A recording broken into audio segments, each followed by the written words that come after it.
Okay, good morning. Good morning. Hi. All right, we know you have lots of choices when trying to decide how to spend your Saturday morning, right? And we're happy that you all chose to be here. I'm Jennifer Knippen, and I am a professor of management and strategy over at Eckerd College, so your neighbor right across the bridge. And I'm Chris Mason. I'm a professor of finance and dean of business school at Concordia College in Minnesota. And I'm a lifelong entrepreneur. So identifying opportunities is really, really critical, and hopefully you'll get that from what we're going through today. Thanks. And for those of you I didn't get to in the back, my name is Joe Cabral. I'm from Louisiana State University. I teach corporate entrepreneurship. And this is my first weekend meeting these two, so it's a very exciting time for all of us as well as you. Yeah. So, Well, great. Okay, so for our objectives for today, you all, hopefully, right, you all received the case for IntelliFit. We're going to talk about how to assess opportunities. Okay, so how to evaluate the opportunity that's presented in that case, so we can decide, which opportunities are those that we should pursue and which that we should ignore. Okay, so an important part of entrepreneurship, certainly. Okay, so first though, we're going to get to know you a bit. All right, so I want to ask you all, how is it that you shop, particularly for clothes? Where do you buy your clothes? Marshalls. Okay, so we have Marshalls. Where else? TJ Maxx. Marshalls, TJ Maxx. Kohl's and Macy's. Kohl's and Macy's. Okay. Any others? The mall.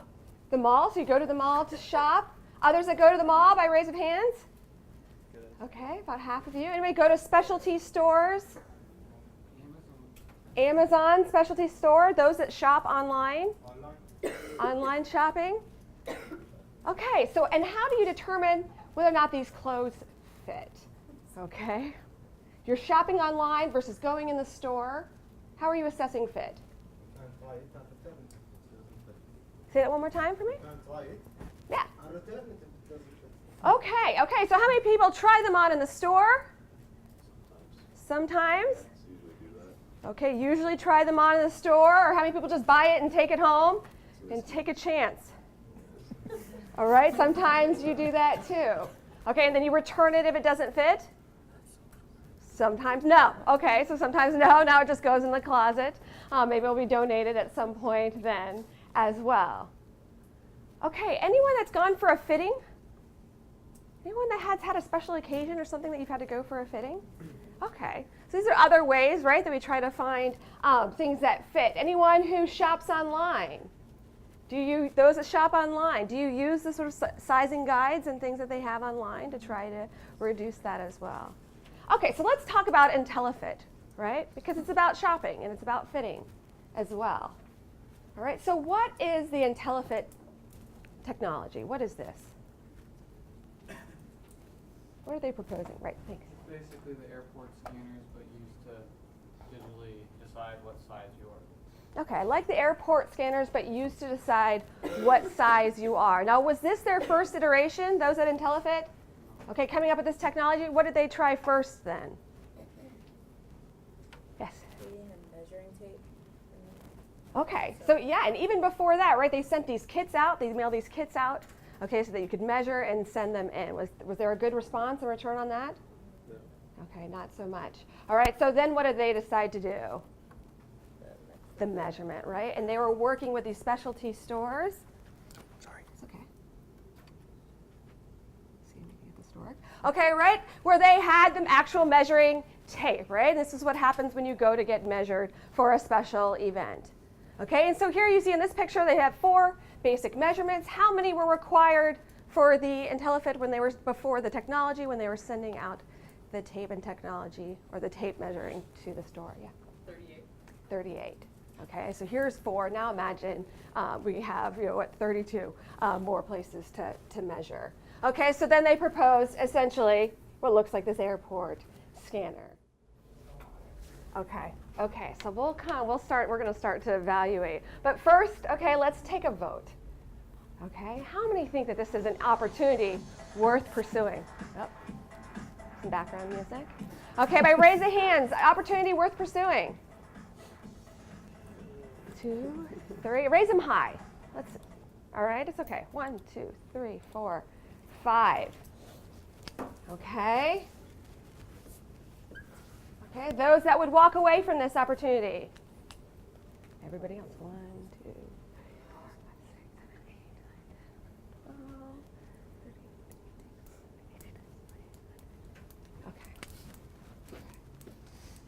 9, 10. Okay. So before we kind of go through what these different circumstances are, what we're trying to do is we're trying to assess this opportunity. Okay. And how is it that we define an opportunity in entrepreneurship when we're thinking about this? How do we define an opportunity? We talk a lot about opportunity recognition. Yeah, so what does it mean to you? What would spur you to go out and say, I found an opportunity? I'm going to pursue an opportunity. What does that mean?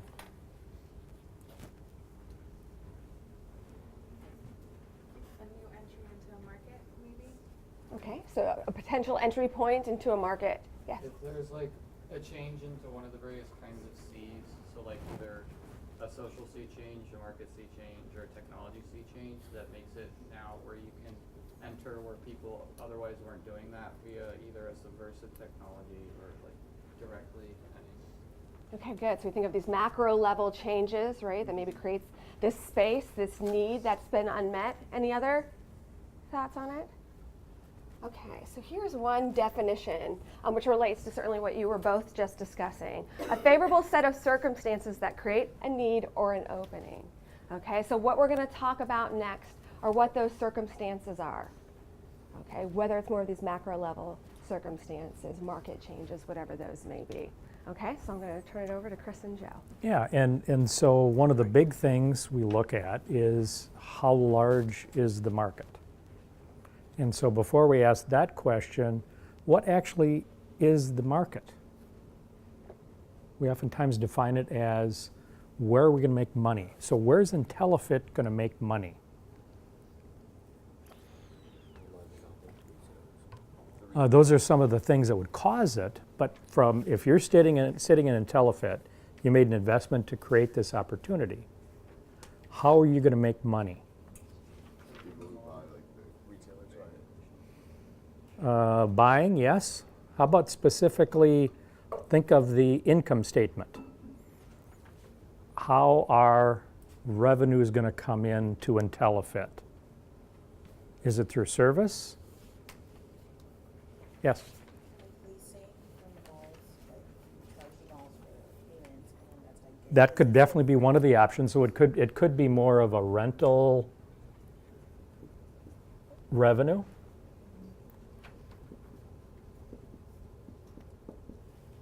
What other way? Yes.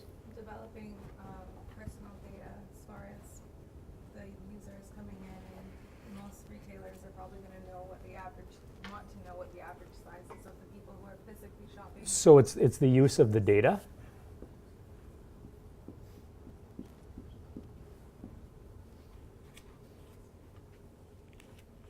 Yes. I assume there's something to be said about if there's less returns happening, it costs the company less money. Something. Less returns from So like if a person the retailer goes in- standpoint or the IntelliFit standpoint. retailer standpoint. Okay.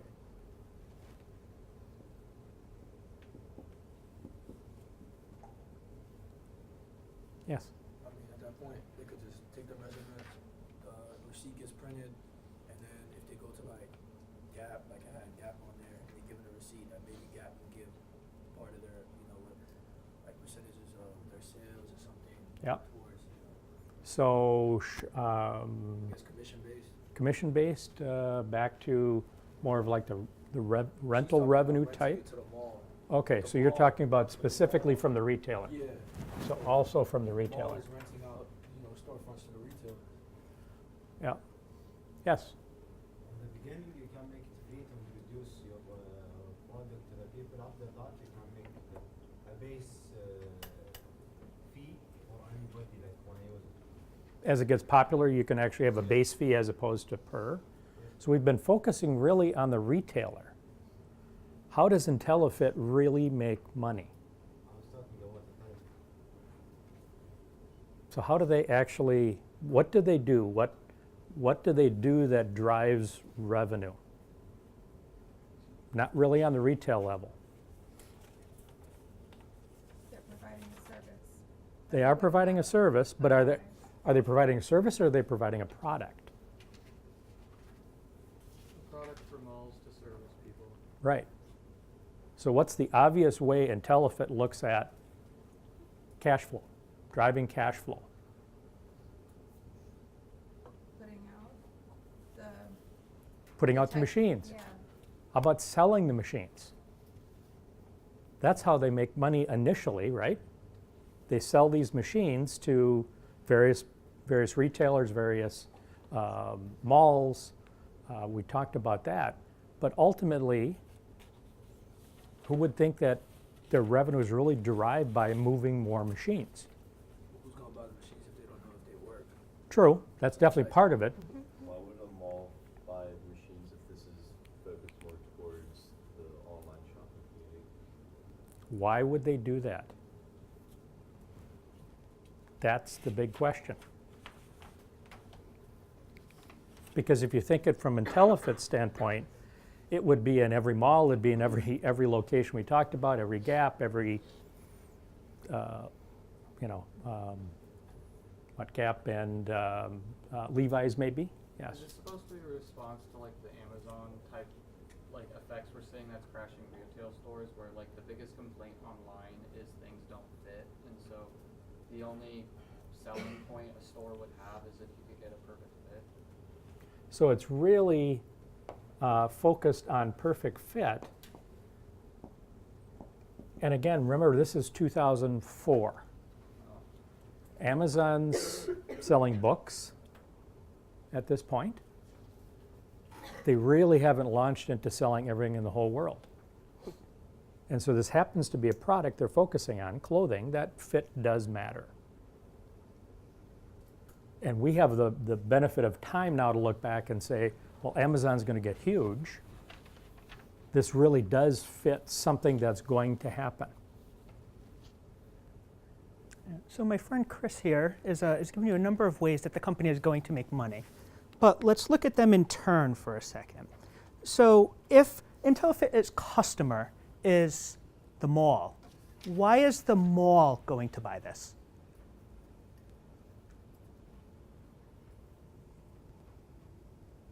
Or why is a particular store going to buy this? You have an idea? I don't believe that the mall is going to buy this. So you see problems right at the beginning. Why? Nobody's going to buy this. Yeah. No, I do believe that Okay. the department store is going to buy this Okay, tell me why. because like it will help their customers. Okay. Like, easier than going and using the fitting room. For example, if someone is going to an old store and they don't have this product and they'd rather go, for example, to Macy's, they have this product to be easier to shop. Yeah, so this is a good point, right? So really your value is for the original, the one company. But somebody over here said, I know my stores, I know what fits at that store. So if I'm only really providing value from one store's perspective, where's that value going to come from then? I already know what I like, I already know what fits. And if I have to try on things once at one store, how much pain is that really for me as a customer? Somebody else had a hand over here? Well, they would have it in malls to attract shoppers. Okay, so now we could have this device that could be attractive as a differentiator maybe between malls. And you come to my mall because I have this fitting thing. But it only tells you anything of value if you have stores that have signed up for it. So you start to have this chicken or the egg problem, right? And I'm not really sure if I'm the store, you're asking me to invest in a product or time into a product that you're also going to give everybody else at the mall an opportunity to use. So there's some weird things going on, for sure. Anyone else? How about this? Is it really a differentiator for the malls? I don't know. Let's pretend there's two malls in Tampa, and one has this device suddenly tomorrow, and one doesn't. And you need to go to the mall to buy a few outfits, possibly from other stores, different stores. Which mall do you go to? Whichever mall has my store. Okay, which everyone has your stores. Okay, so another interesting aspect, right? Do I really care about the fit, or do I like my style? And that's what drives me to buy from a certain person. And if you don't have my store in your mall, I don't care if you have this funky box. But let's suppose one mall does have the box, and you for some reason decide, I will use this. What happens the next time you make a purchase? Do I need to go back to that same mall, or can I take those same printouts and go to maybe another mall that I like better because it has different stores that maybe aren't in the first one, and that's why I'm going? So you start to have, on the surface, some pretty clear value propositions, but as you start poking, you say, ooh, there's some really strong assumptions here that we need to worry about before we're willing to commit to believing we have strong revenue models. There is an opportunity that somebody will pay us for. Yeah, and as a part of that, when I think back and assume for a minute that IntelliFit's whole purpose is to move machines, what happens to the structure Joe was speaking of when both malls have the machine? So how does that allow a mall to differentiate themselves from, in this case, one other mall or many malls within the city, which there are? Yes? Why does it have to go in a mall? That's one of the markets that they could use to go business to business and then get the customer, ultimate customer that's going to use it, to come in and be a part of it. Malls was one of the option. What was another option? It seems like Jamie has an idea. Where do you see it? Especially the shop. It's like, I would use that for my children, because you can't never get their size right. But think of stores you're going with children, which are Target, Walmart. I'm not gonna take them to the mall. And that's why we shop online. And I'm not gonna go to a mall just to get measured to shop online. I'd go somewhere that's very convenient, a Walmart or Target, which is on every corner. Like some Publix have an actual pharmacy in it. Some Targets would actually have this in it. Okay. Where more people shop. And that's a great point. What happens with kids? They grow. They grow. So their sizes are changing. Hopefully not like us. Mine tend to go out a little bit, but I've not gotten any taller lately. So it does change.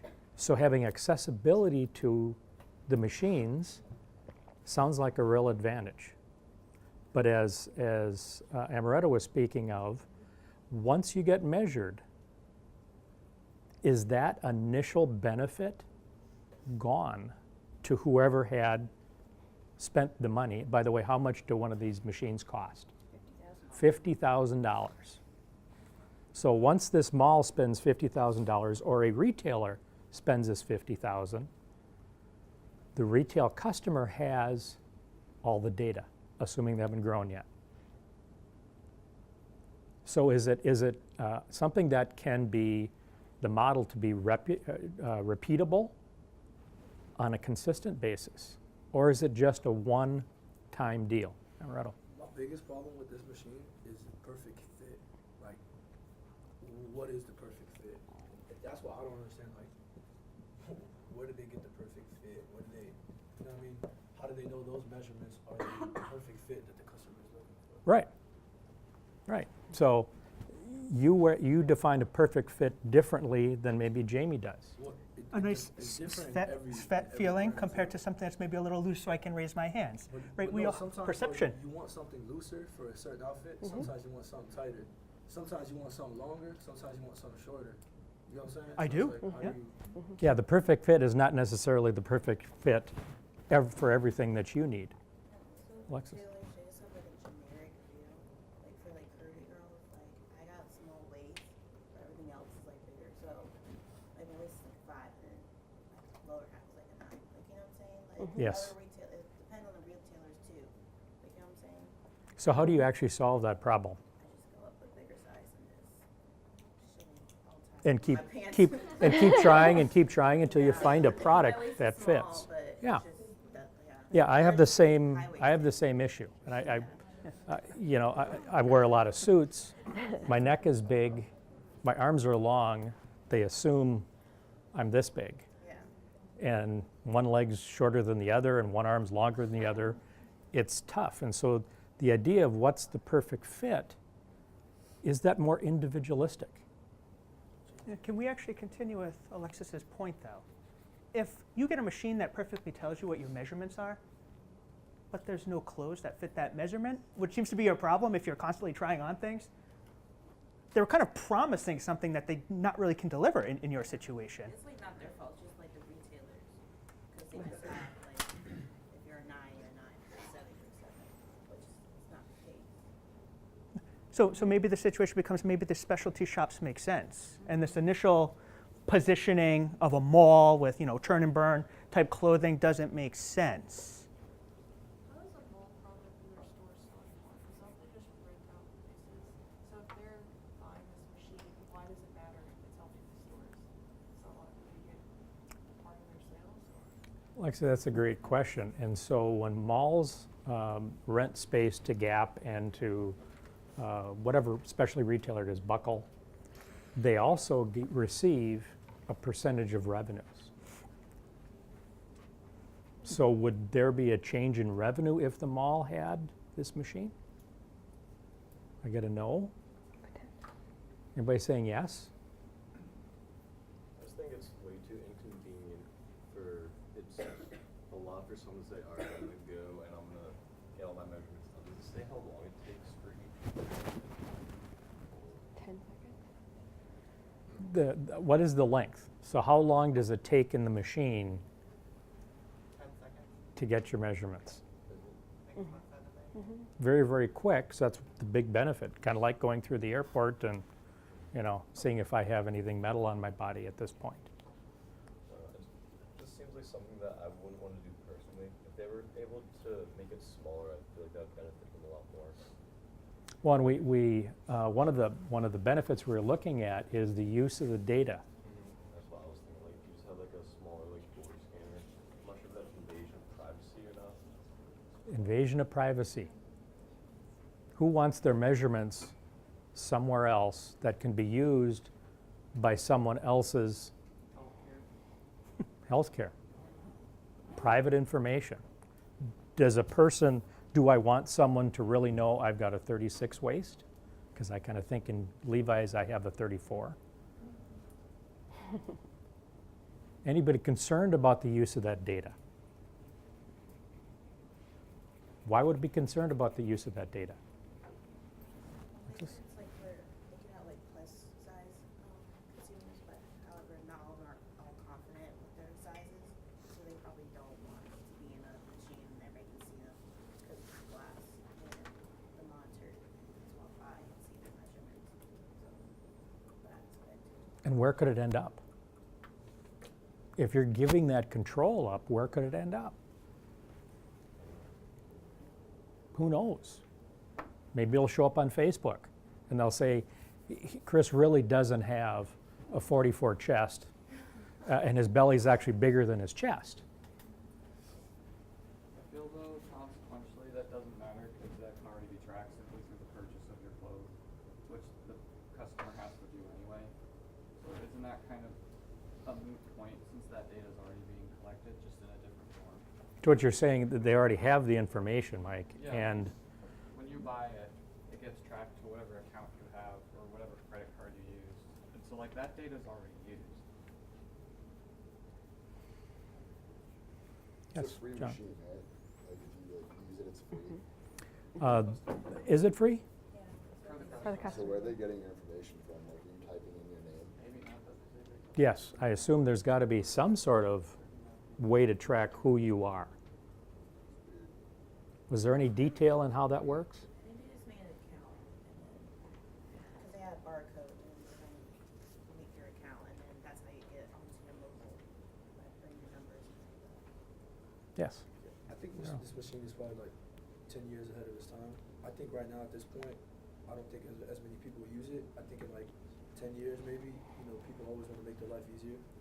So I think sooner or later, everything will go towards technology and this will be, something that people will use, maybe not so big, maybe a little smaller instead of fitting rooms. You walk in, it scans you, you go, you pick your clothes up. I don't know. I just think right now, I don't think this will be successful, but I think sooner or later, something like this will definitely enter the market. Yeah. Yep. And so it's maybe ahead of its time. I think so. That's one big question. I agree with what Tim's saying because, like I was saying, it's just too big and clunky. It takes up too much they should refine the technology more to the point where they could make it smaller, just more compact, I guess. Jamie. I think this is a good business for online sales. Because that's where we need to know. Then we don't have to sit there like with the charts and stuff. If we go there, we can like scan our thing and know like what stores we can buy everything from. It would be perfect, I think. But I don't think it needs to be in a mall. I think it needs to be like, you know how Amazon has the lockers, certain places? It needs to be somewhere like that where you can get measured and be done. Because a mall, the shopping experience is going in and trying on and hanging out. That's where teens go to hang. It's a hanging out place. That's why a lot of older people will not go to the mall. We don't want to deal with the teenagers. We don't want to deal with all that stuff. We want to shop online and get our stuff done. So a mall, I mean, unless the teenagers want to use it, I just don't think it's a great fit for the mall. Yeah. Before we grab her, let's stick with that question for a second, though, because how many of us have a certain waist or a certain size, if we're for females, that we wear at one company, and then it doesn't work at another company? How is 32 inches different across 4 different brands? It doesn't make sense. Fundamentally, there's something going on here. And this is the frustration, though, that the device is solving to a degree. If we can partner with you and tell you within Gap, within Old Navy, within a higher end one, what your size is, irrespective of what they claim their size is, there may be value there. Is a problem with Amazon, if I tell you you're a 32 waist, are you sure you're going to get a 32 waist when you order it on Amazon?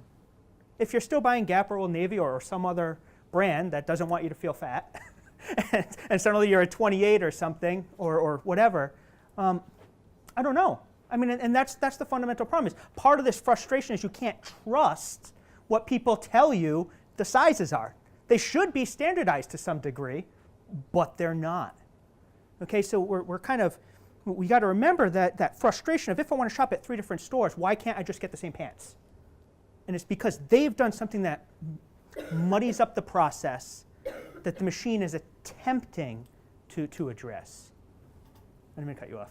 Well, I don't think that benefit outweighs like the problem with the perfect fit. Like it's just I don't see it working and I don't see any way to like solve that like issue because you still need to feel like the way that like the clothes feel on you. It's like you just may not like the way it feels. And even like I could probably buy the same shirt at like the same shirt at the store and like an extra small and medium. It all fits me. I all like it, but it all fits in a different way, and that's why I like it. Yeah, that perfect fit is really the hard part. It's trying to make perfection to what you're saying you don't necessarily have the same fit every time, so it may not work. Alexis? Their target market can be like stylists. It might even go big like in New York Fashion Week or something like that. Because stylists, they like see models all the time. Like I have friends who are models and they tell me how long that process is. So they're out in the studio like for hours just waiting on their measurements. So this can just like speed up the process. The model and she's out, got her measurements. Right, and so it may have more specific application, but what does that do then to the revenue potential for IntelliFit? And then if they like famous artists, like celebrities buy them because $50,000, then everybody's like, ooh, I want it. And then Yeah, they so can there, like have influencers because that's how everybody's doing it now. Getting influencers talk about it, and then you got millions of people calling you, and then so Alexis, does that shrink the market for IntelliFit or does it broaden the market for IntelliFit? they can just help them get their sales up instead of trying to focus on malls. And then, Are you saying that individuals are gonna buy this? Because like I mean, if I don't they, think if you anybody know what I'm could saying, like convince me to buy $50,000. So stylist designers is what you're stylists, thinking? designers, and then malls will be like, oh, we should get this and all this stuff. So Alexis is also kind of pointing out to part of what shapes the opportunity is the customer side of things, but she also alluded to how do we currently address the problem? What are competitors doing that may offer a potential solution? And part of what we need to also assess is what is IntelliFit doing and how much better is it than what you already have out there? So let's throw some ideas against the wall. How do we currently figure out what we like, what we're going to wear? We've talked at the beginning, we could just buy and return like me. We've talked about you could get measured. You could have a really intensive measuring session that maybe you don't like, maybe you're okay with. How else? I mean, technology to solve the same problem where all that happens is a company goes out, they specifically look at the sizes and they physically measure the size of it and then just publish that data online. And then it would be a size comparison chart between various brands. So if you know you fit one pair of jeans, you can fit all the other ones now because you have a size comparison chart. I like what you're doing. You're addressing this problem from a totally different market mechanism. Opportunity. Go for it. So Mike, would you think that that would also change the clothing retailers to come to more of a common size structure? Because a size 6 here is maybe a size 4 here. I feel like the reason why that happens is because marketing and social psychology. So I don't think it benefits the company at all. It's more for the consumer side of things. I feel the main issue with this technology is it tries to fit way too many solutions to way too many problems, and it doesn't do any of them particularly well. Where like every other solution that we've listed, there's way cheaper and way more accurate ways to go about it. And so it just doesn't have potential in that regard. And importantly, well- customers are already doing that, right? Yeah. So I don't need to change my behavior. Right. I'm okay with what we're doing. Lexi, do you have a thought? And I know some people that shop at other stores just because they sound like a size smaller. So like they're 4 here and they're 6 there. And they're like, I'm here, I'm 4. Like some of my friends are that way. So yeah, they pick a standardized size and kind of use that. Yeah, I used to work in a shoe store when I was 17, and everyone had a size 5.5. Females, and generally men were 9. More often than not, the 5 was a 6.5, and the 9 was a 10.5. But they had that in their mind. So that's probably the psychological side that Mike was talking about. That, you know, that's what drives a lot of the changes. Is there a real competitor here at this moment in 2004? Not at this moment, I'm just holding this up. Yeah, so eventually, as Jamie is pointing out, we have the internet being developed, which may have much more application for the Amazons of the world, or actually the Amazon, since it's only one. And one would think, you know, that would be something that could benefit them. Amaretto? I think instead of focus on clothing, they should focus on like giving them maybe to like sports teams or something like that, to where they can help get their players in better shape. You know, you got like the Bucks. Maybe they want their old linemen to have 7-8% body fat instead of 15 or wherever they're at. I'm just saying, just the numbers. So more of a health. So more of a, I think this can help more of a health issue and more of clothing, because fashion is becoming bigger and bigger. And if you're really into fashion, you're not going to go into a machine like this and let it find your perfect fit, because like I said, everything fits differently. And if you're really into fashion and you like your clothing, you're going to go try everything on and be very specific on what you get and the sizes. So I think this will help more with getting in shape and helping, you know, maybe with athletes or helping with, you know, things like that. I think it's So more of a health issue. I think so. Alexis, do you have a? Their competitors today, it can be Apple, because I saw a new feature, like you can take a picture and it'll show like a measurement or something, or a diameter. So you can just take a picture of yourself and then here's your measurement. So Apple can easily get on this by just doing your phone. So do you need a $50,000 machine to go stand in to do it as technologies develop? $1,000 phone. Yeah, yeah. Lexi? We already have that technology. Like we even have to do it as an athlete here, is you have to step in. And Yeah, but it's like those little things. They're not as where you hold them. No, you step in like this. Well, one of my previous college, you step in like this egg thing, and it shows you everything. Oh, okay, Here it's yeah. like a little scanner that goes over your whole body. Right. So Well, and one important thing in looking at the opportunity is not just our stage in life, but think of people that are older, 40, 50, 60, 70, that didn't grow up walking through a machine and doing this in the airport. Right. Do you think they'd like that? Is that something that they look at it differently than we do in our 20s? even like my grandparents and some people like that, like they don't even look at those machines. They actually pat them down because they're like, they're dangerous. So they kind of but Yeah, or you're a creep and you just want to see stuff. Yeah. Yeah, yeah. So it changes with age. And now at some point, believe it or not, you'll be in your 40s. But you've come to use this machine, and it's just part of life. over time, it may have another impact on it. So it's not just what we're looking at now as an opportunity, but what's it going to be going forward. We have the benefit to look back now at the internet, how it's really changed everything, and Amazon's booming every single year as a part of those sales. So as much as we're having fun, we only have limited time with you. So let's try and wrap this up. Okay, so let's take another vote. Let's see if anyone's opinions have changed. All right, those that would pursue this opportunity, hands up. 1, 2, 3. What about in 10 years? We can get Amaretto to raise his hand.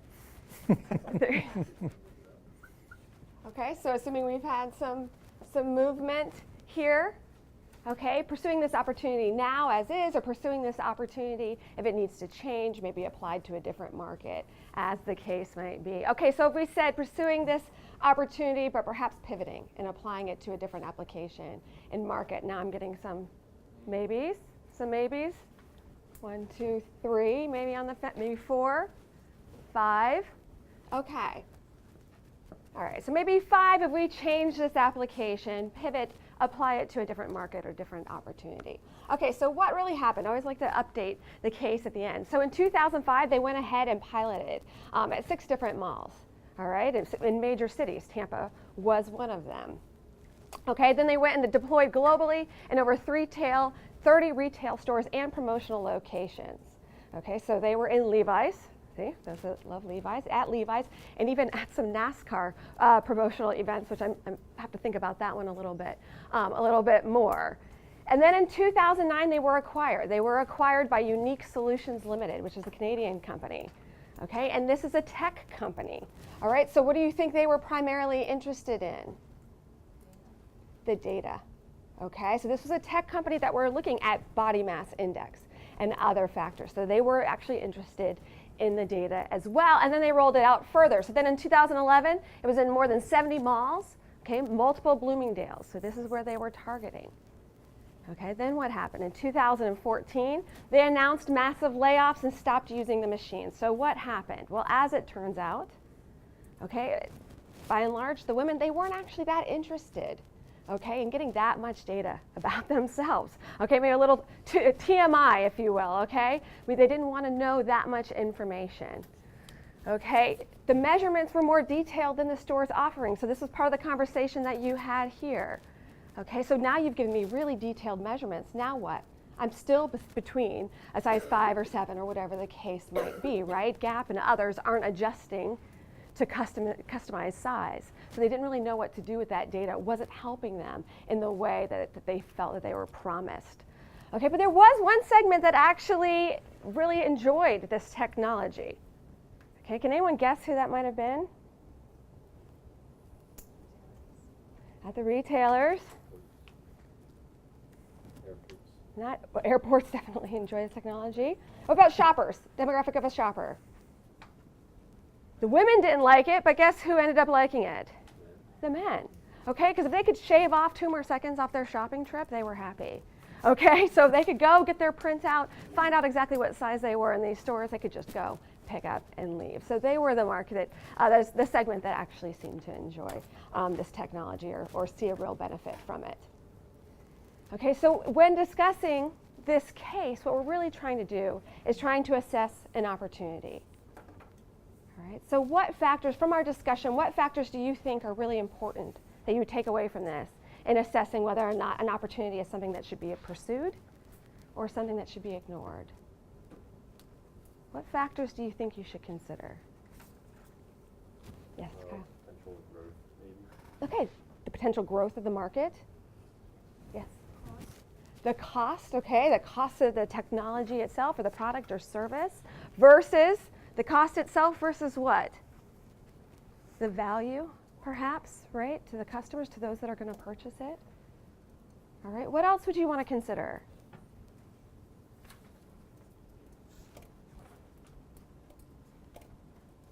You all spent a lot of time discussing, yes? The time. Okay, convenience, going back to the value of your product to the customer, right? Is it enough to have just cutting edge technology that's really interesting? Okay, if it doesn't, one, serve the purpose that it's intended to serve, or is not of value to the customer. So it's good to have, it's important to have, this systematic criteria that we use to apply. Right? We had a huge discussion here about IntelliFit, but IntelliFit wasn't your venture, wasn't your idea, right? So imagine if it was your idea. Does this exercise or having this systematic criteria become more or less important when you're assessing your own idea? Okay, because it's more and it's more difficult too, right? Why is it more difficult to assess your own idea? You're going to be biased, right? You're excited about this.